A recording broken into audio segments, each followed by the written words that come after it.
नमस्कार। अनअकैडमी की क्लास में आप सभी का स्वागत है।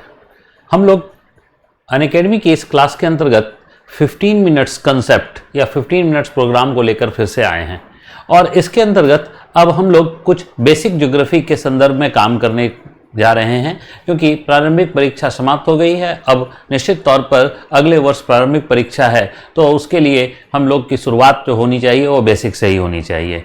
कई बेसिक चीज़ हैं जो क्वेश्चन बनकर आते हैं और उन सब को हम लोगों को जानना चाहिए। तो आइए हम लोग बेसिक ज्योग्राफी की शुरुआत करते हैं 15 मिनट्स कॉन्सेप्ट में।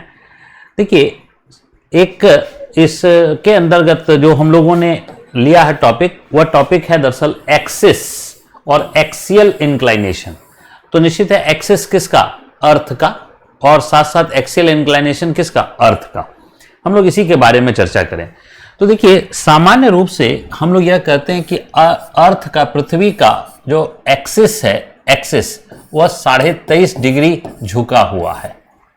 एक इंफॉर्मेशन हम लोग यही जो है वह, लेकिन एक्सिस 23.5 डिग्री यह एक्चुअल में अगर देखा जाए तो यह कोण है। यह क्या है? एंगल है। और किसी भी एंगल या कोण बनाने के लिए हमें क्या है कि अगर आप 10th वगैरह में पढ़े होंगे, 9th वगैरह में, तो बेसिक चीज है कि किसी भी कोण को बनाने में दो जो है रेखाएं किसी बिंदु पर आकर मिलती हैं तभी कोण बनता है। इसी को कोण कहते हैं। ठीक है, जैसे मान लीजिए ये ए है, ये ओ है बिंदु, और ये बी है और ओ, तो ओ बी रेखा और ए ओ रेखा आपस में ओ पर मिल गई और अब ये एंगल क्या हो गया? ये एंगल ए ओ बी हो गया। तो इसे को हम लोग कोण कहते हैं। तो अब मुद्दा है कि एक्सिस, पृथ्वी का एक्सिस जो है वो 23.5 डिग्री का झुकाव रखता है। इसी को हम लोग एक्सियल इंक्लाइनेशन कहते हैं। तो पृथ्वी का एक्सिस जो है वह और एक्सियल इंक्लाइनेशन, देखिए पृथ्वी दरअसल एक्सिस किसको कह रहे हैं? तो पृथ्वी का उत्तरी ध्रुव, ये देखिए मान लीजिए उत्तरी ध्रुव और दक्षिणी ध्रुव, तो उत्तरी ध्रुव और दक्षिणी ध्रुव को मिलाने वाली वह रेखा जो पृथ्वी के केंद्र से होकर गुजरती है, उसी को हम लोग एक्सिस कहते हैं। तो ये पृथ्वी के केंद्र से होकर गुजर रही है और इसको हम लोगों ने क्या कहा? एक्सिस। उत्तरी ध्रुव और दक्षिणी ध्रुव, इसको मिलाने वाली रेखा जो पृथ्वी के केंद्र से होकर गुजरती है, उसी को एक्सिस कहते हैं। या फिर इसको बहुत ही सिंपल भाषा में जो है अगर अंग्रेजी में कहा जाए कि shortest distance between North Pole and South Pole is known as axis. ठीक है, या दक्षिणी, उत्तरी ध्रुव और दक्षिणी ध्रुव के बीच की न्यूनतम दूरी जो है वह क्या कहलाती है? अक्ष कहलाती है। एक्सिस यानी अक्ष कहलाती है। अब मुद्दा है कि अक्ष शॉर्टेस्ट डिस्टेंस क्यों? क्योंकि शॉर्टेस्ट डिस्टेंस जो है वह पृथ्वी के केंद्र से ही होकर गुजर सकता है। पृथ्वी के सतह से जो है अगर हम आएंगे तो वो शॉर्टेस्ट डिस्टेंस नहीं होगा, लॉन्गेस्ट डिस्टेंस हो जाएगा। तो shortest distance between two poles is known as axis. अब ये जो एक्सिस है ये 23.5 डिग्री झुका हुआ है। इसे हम अक्षीय झुकाव कहते हैं, एक्सियल इंक्लाइनेशन कहते हैं, या हम लोग इसे जो है वह अक्ष जो है वह का झुकना कहते हैं, यानी पृथ्वी का अक्ष 23.5 डिग्री झुका हुआ है। आइए अब इसके संदर्भ में हम लोग जानने का प्रयास करते हैं।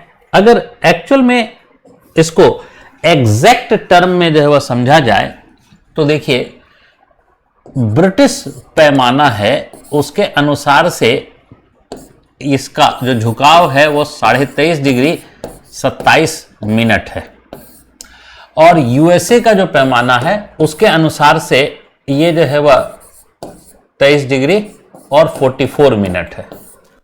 इसको कहीं कहीं 43 भी लिखा हुआ मिल जाएगा। अब ये क्या है तो ध्यान से समझिएगा। हम लोग 23.5 डिग्री कहते हैं, तो 23.5 डिग्री में अब 23 डिग्री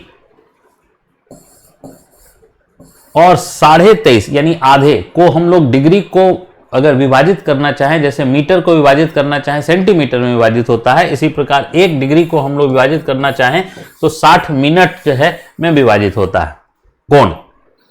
तो 23.5 का मतलब जो है वह क्या हो गया? 23 डिग्री 30 मिनट इस कंसेप्ट के अनुसार से। ठीक है, तो 23.5 जो है वह हम लोग मानते हैं बट एक्चुअल में 23.5 जो है वह ना होकर के, क्योंकि हम लोग ब्रिटिश पैमाना जो है वह स्वीकार किए हुए हैं हमारे देश में, यानी भारत में ब्रिटिश पैमाना स्वीकार किए हुए हैं, इसलिए 1 डिग्री बराबर 60 मिनट होता है, तो उसके आधार पे 23 डिग्री 30 मिनट होना चाहिए। 23.5 डिग्री हम लोग मान लेते हैं, लेकिन एक्चुअल में कितना है, तो यह है 23 डिग्री 27 मिनट। इसका मतलब है कि पृथ्वी का अक्षीय झुकाव 23.5 डिग्री एग्जैक्ट ना होकर के उससे थोड़ा सा कम है। बहुत संजीदगी से मैं बता रहा हूं कि पृथ्वी का अक्षीय झुकाव 23.5 डिग्री ना होकर के 23.5 डिग्री से थोड़ा सा कम है, 3 मिनट कम है। ठीक है। अब यूएस पैमाना कहता है कि 23 डिग्री जो है 44 मिनट, या कहीं कहीं मैं बता रहा हूं 43 मिनट लिखा हुआ है। तो यहां पर यूएसए में एक्चुअल में जो है वह क्या है, तो यूएस के अंदर जो है वह क्या है कि 1 डिग्री को वहां 100 मिनट में विभाजित किया जाता है। जैसे ब्रिटिश पैमाने में 1 डिग्री को 60 मिनट में विभाजित किया जाता है, यूएस में 1 डिग्री को 100 मिनट में विभाजित किया जाता है। यानी जैसे 1 मीटर को हमने जो है वह 100 सेंटीमीटर में विभाजित किया, चाहे ब्रिटेन में हो चाहे यूएस में हो, दोनों जगह एक है। लेकिन डिग्री को विभाजित करने के लिए यूएसए और यूके दोनों जगह आंकड़े जो है वह क्या है, अलग अलग हैं। यूएसए में 1 डिग्री को 100 मिनट और 1 डिग्री को जो है वह 60 मिनट ब्रिटिश मापक के अनुसार से, और इसी ब्रिटिश मापक को हम लोगों ने स्वीकार किया, इसलिए यहां भी हम लोग 1 डिग्री को 60 मिनट में लेते हैं। तो इसका मतलब है यूएसए के अनुसार से अगर ये होना चाहिए तो ये 23 डिग्री जो है वो 50 मिनट होना चाहिए। तो ये 50 मिनट नहीं है, बल्कि 50 मिनट से कम है। यहां पर भी जो है वह 30 डिग्री नहीं है, 30 डिग्री से कम है। दोनों ही पैमाना यह बता रहा है कि एक्चुअल में 23.5 डिग्री नहीं है। दोनों ही पैमाना बता रहा है 23.5 डिग्री नहीं है। तो आपके पास जो है पीटी की परीक्षा में कहीं अगर एक जो है वह लाइन जो है वह लिखा हुआ आ जाए कि पृथ्वी का अक्षीय झुकाव 23.5 डिग्री से थोड़ा सा कम है, तो हम उस स्टेटमेंट को सही मानेंगे। ठीक है। अब जो है वह देखिए क्या है, तो लेकिन हम लोग जो है वह कितना लेके चलते हैं, तो हम लोग लेके चलते हैं 23.5। 23.5 क्यों लेके चलते हैं? क्योंकि पढ़ना आसान हो, गणना करना आसान हो, इसलिए। हाँ, जो अब विज्ञानी हैं, जो सैटेलाइट जो है वह छोड़ते हैं, स्पेस साइंटिस्ट हैं, वो इस गणना को ही जो है वह लेके चलते हैं। वो इस गणना को ही लेके चलते हैं। क्यों? क्योंकि इतनी गणना से ही जो है वो पूरी सारी जो है वह एंगल जो है वह सैटेलाइट का बदल जाएगा, और जो है वह मंगल पर भी जो है जाने वाले जो यान हैं उन सब का भी जो है वह एंगल बदल जाएगा। इसलिए वहां पर तो वो गणना जो है वह होगी, लेकिन यहां पर हम लोग जो है वह इसको यही जो है वह रखते हैं, इतना ही 23.5 डिग्री। अब फिर से आइए, 23.5 डिग्री में जो है वह ने बताया कि 23.5 डिग्री एक कोण है, कोणीय मान है। तो कोणीय मान के लिए 2 रेखाएं होनी चाहिए, एक बिंदु पर आकर मिलनी चाहिए। तो मेरा एक छोटा सा प्रश्न है, दिमाग में विचार कीजिए कि आखिर एक्सिस जो पृथ्वी का अक्ष बनता है वह कोण कहां पर बनता है और इसमें कौन सी 2 रेखाएं हैं। आइए अब हम लोग इसको जानने का प्रयास करते हैं।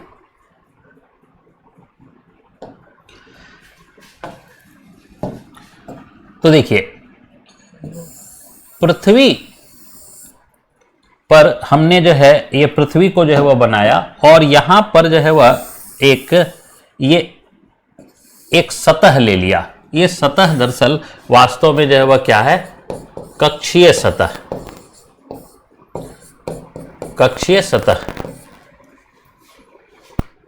ठीक है। अब ध्यान से देखिएगा, यह बिंदु लिया O, और यह O बिंदु क्या है, तो यह पृथ्वी का केंद्र, सेंटर ऑफ द अर्थ। पृथ्वी का केंद्र, सेंटर ऑफ द अर्थ। ठीक है। और अब हम लोग जो है वह ले रहे हैं ये एक रेखा, जो रेखा एक्चुअल में हम लोग ले लेते हैं ए बी। अब ए बी रेखा जो है वह क्या है, तो ए बी रेखा कक्षीय सतह, कक्षीय सतह जो है वह को अंग्रेजी में देखा जाए तो इसको हम लोग ऑर्बिटल प्लेन भी कह सकते हैं, ऑर्बिटल प्लेन। तो कक्षीय सतह पर डाली गई लंब रेखा, यानी perpendicular line on orbital plane. अंग्रेजी में हम लोग इसको देखने का प्रयास करें तो बहुत सिंपल है कि ये हम लोग कह सकते हैं ऑर्बिटल प्लेन पर डाली गई परपेंडिकुलर लाइन। तो ये ए बी है जो ऑर्बिटल प्लेन पर डाली गई परपेंडिकुलर। अब यहां पर जो है वह देखने का प्रयास कीजिए, यहां इस ऑर्बिटल प्लेन और ये है मान लीजिए कि एक नॉर्थ पोल और ये है साउथ पोल, ये नॉर्थ पोल और साउथ पोल। तो नॉर्थ पोल और साउथ पोल को केंद्र से होकर मिलाने वाली रेखा जो है वह क्या कहलाएगी, मैंने बताया था पहले, इसको हम लोग क्या कह सकते हैं, एक्सिस। याद कीजिए एक्सिस क्या है, नॉर्थ पोल और साउथ पोल को, लेकिन यहां पर सीधी रेखा में लिया था, बस यहां पृथ्वी को हमने जो है वह टिल्टेड जो है वह दिखाया है। ठीक है, इतना ही अंतर है। तो यहां पर ये एक्सिस है, इस एक्सिस को हम लोग ले लेते हैं C और इस पॉइंट को ले लेते हैं D। अब गौर करके देखिए, ये जो लंब है, इस लंब से इसका एक्सिस जो है वह क्या है, झुका हुआ है। अब गौर करके देखिएगा मैं क्या कह रहा हूं, ये जो एक्सिस, ये लंब है, इस लंब से ये एक्सिस क्या है, झुका हुआ है और केंद्र पर कोण बना रहा है। तो कितना डिग्री का कोण बना रहा है, तो यही कोण जो बनता है इसी को 23.5 डिग्री कहते हैं। लेकिन एक्चुअल में जो है वह ये कितना झुका हुआ है, तो 23 डिग्री 27 मिनट। यही जो है वह एक्सियल इंक्लाइनेशन है, इसी को हम लोग क्या कहते हैं, एक्सियल इंक्लाइनेशन। एक्सियल, तो एक्सियल इंक्लाइनेशन में जो है वह कौन सी जो है वह बिंदु हुई, तो COA। तो एंगल COA ये जो है वह 23.5 डिग्री और इसी को हम लोग कह रहे हैं अक्षीय झुकाव। अब किसी भी त्रिभुज के अंदर हम लोग यह जानते हैं कि यह कोण और यह कोण जो है वह क्या होता है, समान होता है। तो यह कोण समान होता है, तो इसका भी मान जो है वह कितना होगा, तो इसका भी मान होगा 23.5 डिग्री। और इसे भी जो है हम लोग क्या कह सकते हैं, अक्षीय झुकाव के रूप में इसे भी देख सकते हैं, यह भी अक्षीय झुकाव है। ठीक है, अब यहां पर ध्यान से देखिएगा कि ये जो अक्षीय झुकाव है, अब इसको हम लोग आगे बढ़ाते हैं। यहां पर हम लोग जो है वह क्या करते हैं कि ये जो रेखा है एक्सिस, इस एक्सिस की रेखा को परपेंडिकुलर तक मिला देते हैं, एक्सिस की रेखा को परपेंडिकुलर तक मिला देते हैं और यहां पर पॉइंट जो है वह एक जनरेट कर देते हैं, जिस पॉइंट को हम लोगों ने कहा E। ये पॉइंट क्या हो गया, E। अब गौर करके देखिए, तो एक एंगल यहां पर जो बन रहा है वह है OP और जो है वह B। देखिए, तो OPB, OPB। अब जो है वह ध्यान से देखिएगा, यह जो है वह 90 डिग्री है, क्योंकि हमने बताया था 90 डिग्री की जो है वह लंब रेखा है। यह 23.5 है, तो इसका मान कितना हो जाएगा, इसका मान हो जाएगा 66.5 डिग्री, 66.5 डिग्री।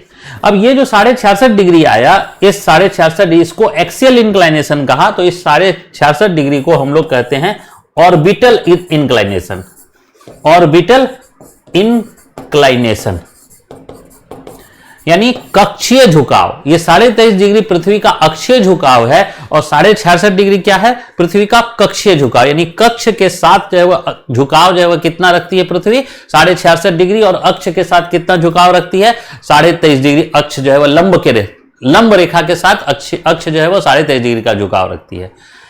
अब इसमें ध्यान से देखिएगा, इसमें इंफॉर्मेशन मैं दे रहा हूं कि 23.5 डिग्री अक्षीय झुकाव है, इसीलिए कर्क और मकर रेखा, कर्क और मकर रेखा दोनों ही, यानी ट्रॉपिक ऑफ कैंसर और ट्रॉपिक ऑफ कैप्रिकॉर्न, इसका मान भी 23.5 डिग्री है।